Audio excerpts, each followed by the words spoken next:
The key to simplifying your documentation process as a therapist who takes insurance is actually to become an expert on the language of CBT.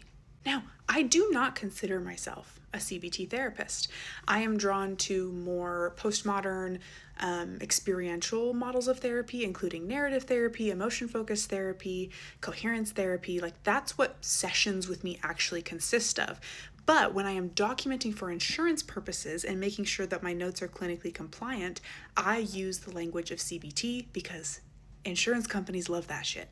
Let me be clear, I am not suggesting that you lie about what you're doing in session, but I'm also not suggesting that you get into the deep nitty-gritty nuance of how CBT is different from these other models of therapy. Because we as therapists know there's very different underlying assumptions, there's different approaches, there's different interventions, but if you can find enough overlap between the language of CBT and the interventions you're using in session, you're going to write a more protective piece of documentation when it comes to insurance. So in this session, I might be thinking of myself as helping a client re-author their story through a narrative lens.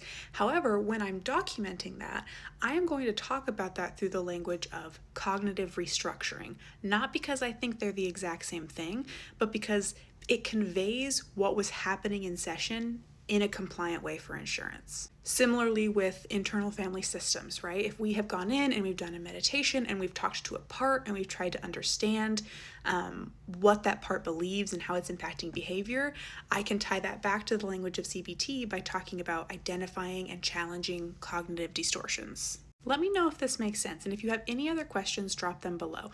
But my number one piece of advice for developing your clinical translation skills is to get familiar with the language of CBT and start relating it back to your theory of choice.